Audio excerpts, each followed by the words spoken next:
all over? Yeah. Okay, good. I'll try to repeat so I know what I'm answering. And action. Hi, my name is Victoria Malone, and I am interviewing Deborah Knight, a previous fashion buyer for mercantile stores with with 13 years experience in the fashion industry. So Deborah, today I have a few questions for you. My first question is, why did you decide to get a fashion merchandising degree? Well, I decided to get my fashion merchandising degree when I had already been working with a department store, mercantile stores, and I really enjoyed it, and I admired the manager that I had. She was a great manager, a very good leader, and she really encouraged me to pursue fashion merchandising as something because she saw potential in me and thought that it would be something I would enjoy. Okay.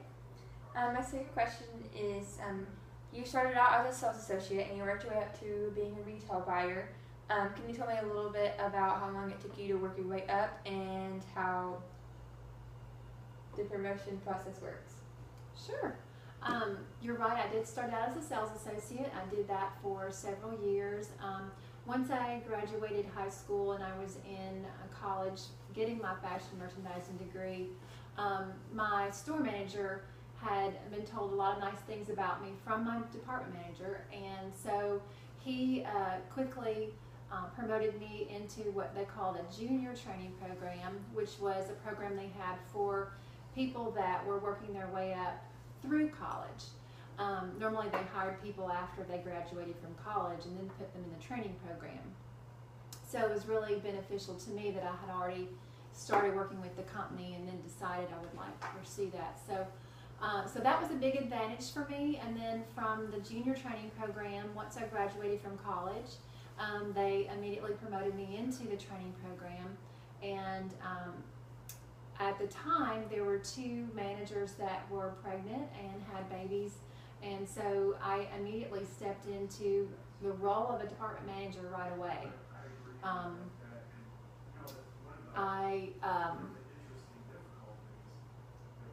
I did one maternity leave for 6 weeks, and as soon as she returned, I did the other one, and so it was a lot of great experience. And honestly, from there, I was promoted right into being a department manager. So it didn't take me long in the training process to become a department manager, and I was excited that they chose me to be the manager of their #1 store and over some departments that also were leading in our company. So from there, I was promoted to different areas of the department store, starting in the junior department, and then I was promoted into ladies sportswear, and then I decided, after being a manager for about 5 years, 7 years maybe, I decided that I'd like to have experience in buying. So that's when I asked for, I personally asked for a promotion. I let my store manager know, who also let upper management know that I was interested in that position.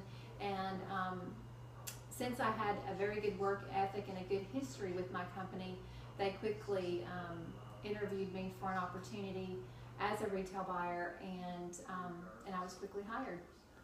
So as a buyer, I was in that position for about a year before I became pregnant, and I worked my way through having my first child, and at that point decided that I wanted to spend more time with my child and begin growing my family. So I stepped down and stayed in retail for a couple of years after that. But I did have an opportunity in that interim time to become a store manager. It just was something that I didn't feel was right for my family at the time. Neat. Okay, so next question, what was your favorite part about the job? My favorite part about the job was the working with people and the constant change. I love seeing new things come in, and I like to watch them go right back out the door as well.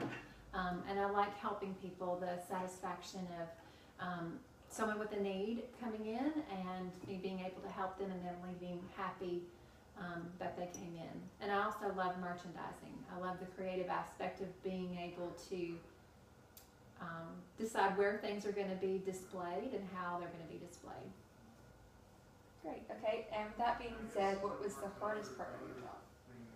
The hardest part of my job was some retail hours are long and you're on your feet a lot. So sometimes those were a challenge if I didn't feel good or I had a deadline to meet and I had to work through it or long extra hours. Other than that, I really enjoyed my work. Okay. As a retail buyer, what was your schedule like? As a retail buyer, my schedule was very different from my past experience. It was pretty much an 8 to 5 job, Monday through Friday, so it was new to me to have weekends off. However, I was expected to tour stores. I was a buyer for 12 of our stores, and each store was unique and different in its own way. So that meant that the mix of merchandise and the amount of merchandise that they had would be different. So if it took extra hours for me to make sure I had everything in order to make those stores successful, then I would have to work extra. Okay. So what was the difference in your job description between being a manager and a retail buyer? The difference in my job description was, as a manager, you're responsible at the store level, only responsible for one store and responsible for about 12 to 25 people, depending on how big my area or department was. And so I was in charge as a manager of making sure the merchandise that the buyer purchased was presented on my floor in a way that it would sell quickly and for the highest profit. As a buyer, my role was to choose the right merchandise mix for the consumers that shopped each of those 12 stores. So I was responsible for 12 stores and for knowing my customer in each one of those stores. So I was only manager or managing those managers. So I had 12 people that I had to be encouraging and watchful that they were doing their job, so that I didn't look bad. Because if I was buying things for their store and they didn't properly merchandise them or even get them out of the box, that would reflect that on me as well as them. So. Okay. In your job, did you get to travel, and if so, where did you go and how often? I did get to travel. We had markets a lot of different times of the year.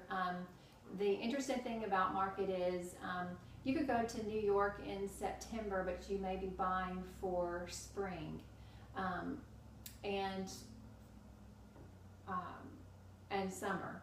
So I would travel at least 4 times a year to New York. We had a corporate buying office in Cincinnati, Ohio, where our corporate headquarters were. And at that place, we had our corporate buyers who would have us come in and review our private label merchandise, as well as a few on-the-road vendors that would stop in that they felt like would be important to our store mixes. Overall, Mercantile Stores had over 101 stores across the United States, and we were all known by different names in each area. So that was an interesting trip because we got to meet other people from other parts of the country and hear about the different consumers that were in their market. Okay. How does the New York market differ from on-the-road salesmen coming to you? The New York market is very interesting. That's a great place to visit and an interesting place to work. The New York market, you have to be fast on your feet and you have to schedule the most important vendors that you want to see, and that's completely up to you. You decide ahead of the market who you want to see, and you also decide what you're open to buy is for each store with each vendor, and so that you have somewhat of a budget. But so in New York, it's different because you have all that information that you decide on your own, and then also you have to physically get to each different vendor, and they're all over Manhattan. You have to take cabs. You have to do a lot of walking. But one